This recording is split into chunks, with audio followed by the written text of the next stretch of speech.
मेरी बीवी हामला हुई तो मैंने पूरे मोहल्ले में मिठाई बांटी, क्योंकि शादी के 2 साल बाद अल्लाह ताला ने मुझे ये खुशखबरी सुनाई थी। इस दौरान मैंने बीवी को हाथ का छाला बना लिया था। उसे घर का कोई काम ना करने देता, हर वक्त उसे खुश रखने की कोशिश करता। बीवी जो बात भी मुंह से निकालती, मैं उसकी हर बात मान जाता। मगर डिलीवरी से कुछ दिन पहले मेरी बीवी अचानक जमीन पर गिरी और उसका इंतकाल हो गया। उसके साथ मेरा बच्चा भी मर गया। मैं बीवी के पास बैठा रो रहा था। जनाजा उठाने से पहले मुझे किसी आदमी ने एक कपड़ा और एक कागज दिया और कहा कि इस कपड़े को बीवी के नाक से लगाओ और इस कागज पर जो लिखा है उसे बीवी के कान में पढ़ो, फिर करिश्मा देखना। मैंने वो कपड़ा अभी बीवी की नाक से ही लगाया था कि वहां बैठे सब लोगों की चीखें निकल गईं, क्योंकि मेरा नाम तारिक है। मैं अमीर वालिदैन की बिगड़ी हुई औलाद था। दौलत हमारे घर की लौंडी थी, और जब इंसान के पास हर चीज की फरावानी हो जाती है तो वो आहिस्ता आहिस्ता खुद को फिरौन समझने लगता है। मैंने भी खुद को कुछ ऐसा ही समझना शुरू कर दिया था। मुझसे इनकार बर्दाश्त ही नहीं होता था। मैं पैसों से हर नामुमकिन काम को मुमकिन बना लेता था। लेकिन मेरी जिंदगी ने पलटा उस दिन खाया जब मैं अपने एक दोस्त की शादी पर शिरकत करने के लिए गया था। उन्होंने शादी पर कई तरह की डांसर लड़कियां बुलाई हुई थी। मैं मौज मस्ती में उन पर पैसे फेंक रहा था। तब अचानक मेरी नजर एक डांसर लड़की फिरदौस पर पड़ी, तो मैं नजरें झुकाना भूल गया था। वो नाच रही थी, मगर उसके हुस्न ने मुझे अपने हिसार में जकड़ लिया था। मेरी जेब में जितने भी पैसे थे मैंने उस पर निछावर कर दिए थे।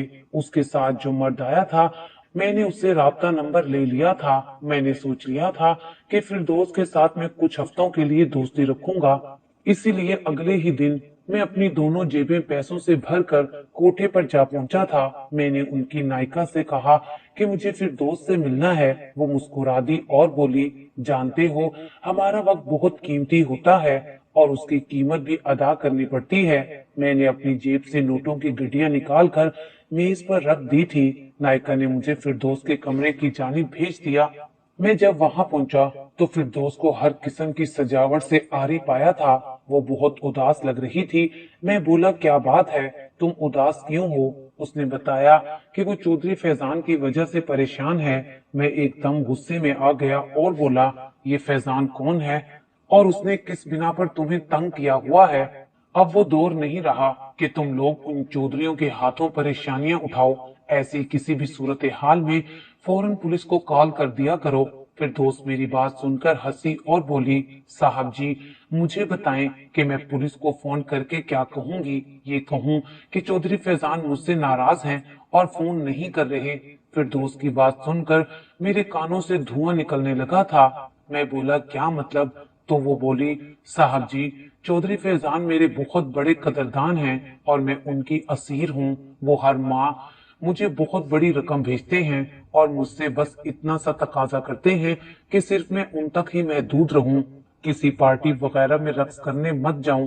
मगर मेरी नायिका कल मुझे जबरदस्ती ही लेकर गई थी। ना जाने चौधरी साहब को कैसे खबर हो गई और अब वो मेरा फोन नहीं उठा रहे। उसी वक्त फिरदौस का मोबाइल बजने लगा और जब उसने स्क्रीन की तरफ देखा तो ऐसा लगा जैसे उसकी आंखों की रोशनी वापस आ गई हो। वो बेइंतहा खुश थी और बोली, माफ कीजिएगा, चौधरी का फोन आ गया है। इतना कहकर वो उठकर बाहर निकल गई थी, जबकि मैं सोच में पड़ गया कि मैंने नायिका को 1 लाख इसलिए दिए थे कि फिर दोस्त के मुंह से उस चौधरी की तारीफ सुन सकूं। मैं उठकर अपने घर आ गया। मैंने क्या सोचा था कि आज के बाद कभी इस कोठे का रुख नहीं करूंगा, मगर मैं अपने फैसले पर 2 दिन से ज्यादा नहीं टिक सका। मेरा दिल फिरदौस की सूरत देखने के लिए बेताब होने लगा था। बस एक बार मैं उसे हासिल कर लेना चाहता था। मैं दोबारा कोठे पर गया तो पता चला कि फिरदौस चौधरी के साथ बाहर गई हुई है। ना चाहते हुए भी मैं उस चौधरी से नफरत महसूस करने लगा था। ना जाने वो कौन था जिसके लिए फिरदौस मरी जा रही थी और एक मैं था जो उसके दीदार की खातिर तरस रहा था। मैं नायिका के पास खरीदो फरोख्त करने लगा था। मैं बोला, मुझे किसी भी कीमत पर फिरदौस चाहिए, तुम रकम बताओ। वो मुस्कुराकर बोली, दरअसल फिरदौस इस सब के लिए रजामंद नहीं होगी, क्योंकि वो एक चौधरी से बहुत मोहब्बत करती है। मैं बोला, अब तुम उस चौधरी की शान में कसीदे मत पढ़ने लग जाओ। बस मुझे फिरदौस की एक शाम चाहिए और कुछ नहीं। फिर वो चौधरी के नाम पर उम्र भर भी बैठी रहे, तब भी मुझे कोई परवाह नहीं है। नायिका मुस्कुराकर बोली, अगर आप इतना ही इसरार कर रहे हैं तो फिर 10 लाख में डील डन कर दें। 10 लाख? मैं हैरत ज़दा सा रह गया था। मैं जानता था कि इतने पैसे आज तक उस नायिका को किसी ने नहीं दिए होंगे। वो तो बस मेरी मजबूरी का फायदा उठाना चाहती थी और मैंने भी उसे फायदा उठाने दिया था। मैंने डील डन कर ली थी। कल शाम का वक्त मुझे मिला था। मैं बहुत पुरसुकून हो चुका था। दरअसल ये सब मैं अपनी अना की तसल्ली के लिए कर रहा था, वरना मुझे लड़कियों की कोई कमी नहीं थी। अगले रोज शाम होते ही मैं वहां पहुंच गया। मुझे देखकर फिरदौस हैरत से बोली, आप फिर से आ गए? मैं मुस्कुराकर बोला, हाँ, तुम्हें लेने आया हूँ। वो बोली, मैं आपकी बात का मतलब नहीं समझ पाई। मैं बोला, कल मैं नायिका के साथ सौदा तय करके गया था, क्या उसने आपको नहीं बताया? मेरी बात सुनकर फिरदौस बोली, अच्छा, मैं समझ गई। आप यूं करें, थोड़ी देर बाहर मेरा इंतजार करें, मैं आती हूँ। मैं बाहर जाकर बैठ गया, मगर 1 घंटे बाद भी जब फिर दोस्त नहीं आई तो मैं उठकर वापस उसके कमरे की तरफ गया। तब मुझे मालूम हुआ कि कमरा तो अंदर से लॉक था। मैंने दरवाजा बजाया तो फिर दोस्त गुस्से से बोली, क्या मैंने आपसे पहले रोज ही नहीं कह दिया था कि मैं चौधरी से बहुत मोहब्बत करती हूँ? जाएं, जाकर नायिका से अपने पैसे वापस ले लें। मैं दंग रह गया था कि वो कैसी अजीब सी फिल्मी बातें कर रही थी। मुझे आज तक किसी लड़की की तरफ से इस कदर मज़ाहमत का सामना नहीं करना पड़ा था। मैं गुस्से में कोठे से बाहर निकल गया था। मेरा जी चाह रहा था कि मैं सब कुछ फना कर दूं। मैंने सोच लिया था कि अब तो मैं हर हाल में फिर दोस्त को हासिल करके ही रहूंगा। पहले वो मेरी ख्वाहिश थी, मगर अब जिद बन चुकी थी। मैं बस मुनासिब मौके की तलाश में था। मैं कहाँ जानता था कि ये मौका मुझे इस कदर जल्दी मिल जाएगा। दूसरे दिन मैं एक शॉपिंग मॉल में था जब मेरी नजर फिरदौस पर पड़ी। उसने खुद को मुकम्मल तौर पर छुपा रखा था और स्याह बुर्का भी पहन रखा था, मगर फिर भी मैंने उसको पहचान ही लिया था। मैंने अपने ड्राइवर से कहा कि जैसे ही ये निकाबपोश लड़की बाहर आए तो इससे कहना कि चौधरी फैजान का एक्सीडेंट हो गया है और वो आपको बुला रहा है। जब वो गाड़ी में बैठ जाए तो उसे मेरे फार्म हाउस ले जाना। उस वक्त किस्मत ने मेरा बहुत साथ दिया। 2 घंटे बाद मेरे ड्राइवर का फोन आया था। वो कहने लगा, आपका काम हो गया है। मैं बेइंतहा खुश था। मैं फतह याब होकर वहां पहुंचा तो ये देखकर हैरान रह गया कि फिरदौस ने रो रो कर अपना बुरा हाल कर लिया था। मुझे देखते ही मेरी तरफ भागकर आई और बोली, मेरा फैजान किधर है? वो ठीक तो है ना? मैं हंसकर बोला, फिरदौस, बात दरअसल ये है कि कल तुमने मुझे धोखा दिया था और आज मैंने तुम्हें धोखा दिया है। तुम्हारा चौधरी बिल्कुल ठीक ठाक है। मैंने तो तुम्हें सिर्फ इसलिए यहाँ रखा हुआ है ताकि मैं अपने 10 लाख रुपए तुमसे वसूल कर सकूं। अब तुम मेरे फार्म हाउस में मौजूद हो, मेरी मेहमान हो। फिर दोस्त गुस्से से चिल्लाने लगी थी। वो बोली, घटिया इंसान, मुझे तुमसे ये उम्मीद नहीं थी, मगर मेरी एक बात कान खोल कर सुन लो। तुम मेरे साथ ऐसा नहीं कर सकते। मैं इंसान हूँ, कोई जानवर नहीं हूँ जो तुम मेरी मर्जी के खिलाफ मुझे हासिल कर लोगे। मैं कहका लगाकर हंसने लगा और बोला, अपने इर्द गिर्द नजर दौड़ाओ, देखो तो सही इस वक्त कौन है जो तुम्हें मुझसे बचाएगा। मेरी बात सुनकर फिरदौस रोने लगी। वो अचानक उठकर एक कमरे की जानिब दौड़ गई थी। मेरे देखते ही देखते उसने कमरे को अंदर से लॉक कर लिया था। मैं हक्का बक्का रह गया था कि इसने ये क्या किया है। मेरे पास उस कमरे के मास्टर चाबी भी थी, लेकिन फिर भी मैंने उसे जाने दिया और सोचा कि एक रात के लिए इसे यहीं पर बंद रहने देता हूँ, ताकि इसे महसूस हो जाए कि वो कितनी बड़ी मुसीबत में फंस चुकी है और मेरे अलावा इसका कोई नहीं है, तो शायद वो खुद ही मोम हो जाए। ये सब सोचकर मैं आराम से जाकर अपने कमरे में सो गया था। सुबह सवेरे ही मैंने मास्टर चाबी से दरवाजा खोल दिया था। फिर दोस्त मुझे देखकर रोने लगी थी। मैं बोला, मेरी बात को गौर से सुन लो। तुम मेरे घर में मौजूद हो, इस बात का किसी को पता नहीं कि तुम यहाँ पर हो, क्योंकि मुझे तुम्हारे इलाके में कोई नहीं जानता और ना ही ये किसी को मालूम है कि मैं तुम्हें अगवा करके यहाँ लाया हूँ।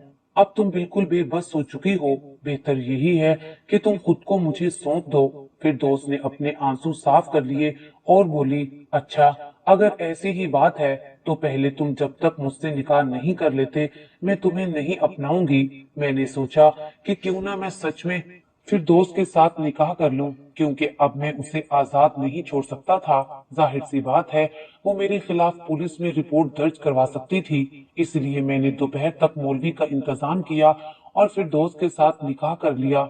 लेकिन मुझे महसूस होता था कि उसने मुझे कबूल नहीं किया।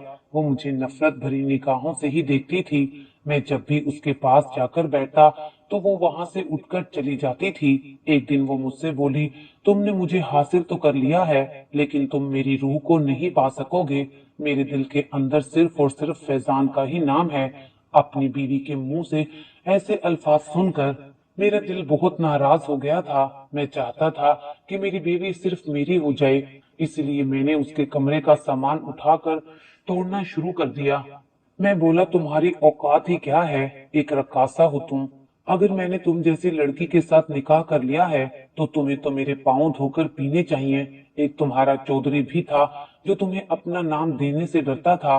खर्चा तो देता था लेकिन नाम नहीं देता था, क्योंकि वो तुम्हें और तुम्हारे पेशे को बुरा समझता था। वो जानता था कि अगर उसने तुम्हें अपना लिया तो फिर वो उम्र भर किसी को अपना चेहरा दिखाने के काबिल नहीं रहेगा। वो तुम्हें बेवकूफ बनाता रहा और तुम भी बेवकूफ बनती रही। एक तरफ मैं हूँ, मैंने तुम्हें इज्जत दी, अपना नाम दिया, मकाम दिया, और तुम मेरे साथ ये सब कुछ कर रही हो। अरे मैं तो तुम्हें देखना भी पसंद नहीं करता था, बस तुम मेरी जिद बन चुकी थी, इसीलिए मैंने तुम्हें हासिल कर लिया। अब तुम मेरी तरफ से भाड़ में जाओ। मैं इतना कहकर घर से निकल गया था। मैं शाम तक सड़कों पर गाड़ी दौड़ाता रहा था। जब रात के 2 बज गए तो मुझे अपने रवैये पर अफसोस होने लगा था। मैंने खुद को फिरदौस की जगह रखकर सोचा तो वो बिल्कुल ठीक लग रही थी। वो जो कुछ भी कर रही थी वो उसका हक था। मैंने उसके साथ बहुत बुरा किया था। मैंने जबरदस्ती उसके साथ शादी की थी, और अगर उसकी जगह कोई और भी लड़की होती तो वो भी मुझसे ऐसे ही नफरत करती।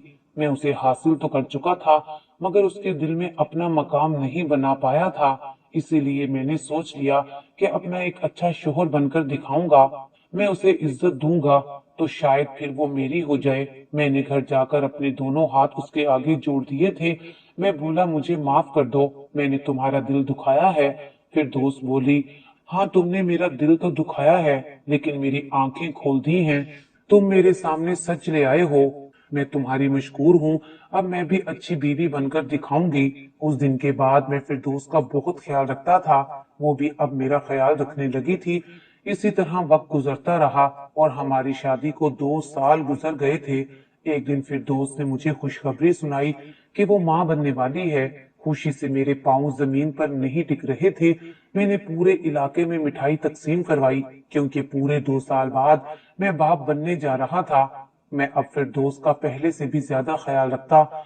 उसे हर किस्म की आजादी दे दी थी। मैंने सोच रखा था कि एक बार फिर दोस्त बच्चे को जन्म दे दे तो फिर मैं उसे अपने वालिदैन से मिलवाने के लिए ले जाऊंगा। मगर फिर कुछ ऐसा हुआ कि मेरी सारी कायनात हिलकर रह गई थी। मेरी बीवी अपने कमरे में मुर्दा हालत में पाई गई थी। मेरा दिल खून के आंसू रोने लगा था।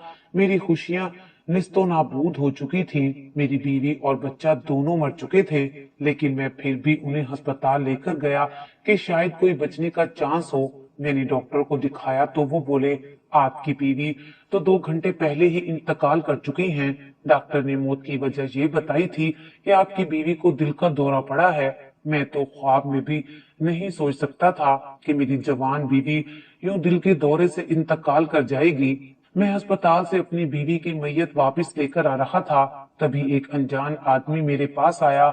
उसने मुझे कलाई से पकड़कर रोक लिया था। मुझे बेइंतहा गुस्सा आया। मैं चुप रहा। उसने अपनी मुट्ठी मेरे हाथ पर रख दी और बोला, भाई साहब, मैयत उठाने से कुछ देर पहले ये कपड़ा जो मैं दे रहा हूँ इसे अपनी बीवी के नाक से लगाना, और ये पर्ची इस पर जो लिखा है उसे अपनी बीवी के कान में पड़कर फूंकना, फिर करिश्मा दिखना। मैं हैरान रह गया था कि ये क्या है, लेकिन मैंने वो पर्ची और कपड़ा लेकर अपनी जेब में रख लिया था। फिर मैं अपनी बीवी की मैयत अपने घर ले आया था। मैंने जनाजे का ऐलान भी करवा दिया था, इसीलिए मेरी जान पहचान वाले लोग मेरे घर में मौजूद थे। गुस्ल देने वाली औरत ने फिर दोस्त को गुस्ल दे दिया था। कफन पहने मेरी बीवी बहुत हसीन लग रही थी। मैं रो रहा था। मुझे आज इल्म हुआ था कि मुझे अपनी बीवी से किस कदर मोहब्बत थी। मैं चाहता था कि बस मेरी बीवी किसी तरह जिंदा हो जाए और मैं उसे यूं कब्रिस्तान ना जाने दूं। मैयत उठाने का शोर पड़ा तो मुझे अचानक से उस कपड़े और पर्ची का ख्याल आया जो मुझे एक अनजान आदमी ने पकड़ाए थे। मैंने जल्दी से अपनी जेब से कपड़ा निकालकर अपनी बीवी के नाक से लगाया और पर्ची निकाली और खोलकर पढ़ने लगा। उस पर्ची को देखकर मेरे हाथ कांपने लगे क्योंकि उस पर लिखा था कि उठो फिरदौस, तुम्हारा फैजान आ गया है, वो तुम्हें लेने आया है। अभी मैंने ये अल्फाज ही कहे थे कि फौरन फिरदौस उठकर बैठ गई थी। जनाजे में शामिल सब लोग हक्का बक्का रह गए थे। कुछ लोगों ने तो इस सबको मुझसे का नाम दे दिया था और कुछ लोग तो खौफजदा होकर भाग गए थे। जब फिरदौस ने मुझे अपने सामने पाया तो वो एकदम से बहुत घबरा गई थी। मैंने उसका हाथ पकड़ा और उसे कमरे में ले गया। मैंने कहा, फिरदौस मुझे बताओ ये सब क्या है। फिरदौस फूट फूट कर रोने लगी थी और बोली, तुम मेरा दिल खोलकर देख लो, आज भी उस पर सिर्फ और सिर्फ फैजान का ही नाम लिखा है। मैं तुम्हें कभी भी अपने दिल में जगह नहीं दे पाई। मैंने तुमसे कहा था ना कि तवाइफें बहुत जिद्दी होती हैं, तो बस मैं भी बहुत जिद्दी हूँ। मैंने सोच लिया था कि मैं तुम्हारे सामने अच्छाई का नाटक करूंगी और जब तुम्हारा एतमाद हासिल करने के काबिल हो जाऊंगी तो मैं घर से भाग जाऊंगी। अब तो तुम बाहर जाने की इजाजत भी दे चुके थे। मैंने बाहर किसी दुकान से फैजान को फोन करके सारी सूरत हाल से आगाह कर दिया था कि मैं इस कैद से भागना चाहती हूँ और तुम्हारे साथ रहना चाहती हूँ। तब वो बोला, नहीं फिरदौस, तुम घर से मत भागना, बल्कि जिसने तुम्हें दुख दिया है तुम भी उसे हमेशा के लिए दुख और दर्द दो। उसने मुझे सारी बात समझा दी और बोला कि मैं तुम्हें एक ऐसी दवाई दूंगा जिससे तुम सिर्फ चंद घंटों के लिए बेहोश हो जाओगी और जिस अस्पताल में तुम्हारा शोहर तुम्हें ले जाएगा मैं वहां डॉक्टरों को खरीद लूंगा जो इस बात की तस्दीक कर देंगे कि तुम मर चुकी हो। तुम्हारा शोहर जब तुम्हें कब्र में उतार आएगा तो मैं जाकर तुम्हें निकाल लूंगा। मैं मुकम्मल तौर पर बेहोश थी, मगर जब तुमने ये रुमाल सूंघाया तो मुझे होश आ गया। मुझे इल्म नहीं था कि ये तुम थे। अगर मुझे इल्म होता कि ये तुम हो तो मैं होश आने पर भी जानबूझकर बेहोश पड़ी रहती, कभी भी ना उठती। मैं ये सब बातें सुनकर हक्का बक्का रह गया था। मेरी आंखों से आंसू बहने लगे थे। फिर दोस्त बोली, तुम मुझे आजाद कर दो, मैं कभी भी तुम्हारी नहीं हो सकूंगी। मैंने फिर दोस्त को तलाक दे दी क्योंकि अब वो मेरे भरोसे के लायक नहीं रही थी। अगर उसने अपनी मौत का ड्रामा किया है तो फिर वो कुछ भी कर सकती थी। वो मुझे रास्ते से हटाने के लिए मार भी सकती थी। मैंने उसे तलाक दे दी तो वो बड़ी खुशी खुशी अपने घर वापस जाने लगी। मैं बोला, मुझे इतना तो बता दो कि तुम्हारे पेट में जो मेरा बच्चा पल रहा है उसका क्या करना है। मेरी बात सुनकर वो हंसने लगी और बोली, मेरे पेट में कोई बच्चा नहीं है। वो तो मैंने तुम्हें पागल बनाने के लिए कहा था ताकि मैं तुम्हारा एतमाद हासिल कर सकूं, और मैं जानबूझकर खुले खुले कपड़े पहनती थी ताकि तुम्हें लगे कि मैं उम्मीद से हूँ। इतना कहकर फिरदौस आगे बढ़ गई और मेरे दिल पर हमेशा हमेशा के लिए बहुत बड़ा रोग छोड़कर गई थी। मैं इतना बड़ा धोखा खाने के बाद बिल्कुल नफसियाती हो चुका था। वो अनजान आदमी जो मुझे अस्पताल में मिला था वो शायद फिरदौस और फैजान के इरादे जान गया था और उसने इंसानी हमदर्दी में मेरी मदद की थी। मुझे अब किसी पर भी भरोसा नहीं रहा था। मेरे वालिदैन मेरी वजह से बहुत परेशान थे। उन्होंने मेरा नफसियाती डॉक्टर से भी इलाज करवाया लेकिन किसी तौर भी मुझे कोई फाका नहीं पड़ रहा था। फिर मेरी अम्मी ने मुझ पर दम दरूद करवाया तो अल्लाह वाले ने कहा कि अपने बच्चे से कहें कि 5 वक्त की नमाज पढ़े। जब मैंने नमाज का नाम सुना तो खुद ब खुद मेरा दिल उस जानिब चला आया था। मैंने जब वजू किया और अल्लाह ताला के सामने खुद को खड़ा किया तो मैं फूट फूट कर रोने लगा था। इतना रोया कि कभी मैं इतना नहीं रोया था। मैंने अल्लाह ताला के सामने सारे गुनाह रख दिए थे और उससे माफी मांगने लगा था। उस दिन मैं अल्लाह ताला की बड़ाई का कायल हो गया था क्योंकि अल्लाह ताला को अपने बंदों को उनकी हदूद में रखना आता है। जो अल्लाह ताला की तरफ से प्यार से नहीं जाता तब अल्लाह ताला उसकी रस्सी खींच लेता है। मैं जिस तरह की जिंदगी गुजार रहा था शायद मैं सारी जिंदगी कभी नमाज ना पढ़ता और अल्लाह ताला की पहचान से दूर रहता। मुझे सुकून सिर्फ अल्लाह ताला के करीब होकर मिला था। तब मैं सोचने लगा था कि हर चीज फानी है, बाकी रहने वाली जात सिर्फ अल्लाह ताला की ही है। इंसान जितना मर्जी सफर तय कर ले, वापसी तो उसके पास ही जाना है। तो फिर हम क्यों यहाँ वहां भटक रहे हैं? खुद अपनी जिंदगियों को क्यों खराब कर रहे हैं? हमें चाहिए कि हम भी अल्लाह ताला की तरफ लौट आएं, इससे पहले कि बहुत देर हो जाए। आज इस बात को कई साल हो गए हैं। मैंने हर गुनाह से सच्ची तौबा कर ली है और मेरे अल्लाह ताला ने मुझे हिदायत दे दी है। मैं दूसरी शादी करके अपनी बीवी आसिया के साथ बड़े सुकून की जिंदगी गुजार रहा हूँ।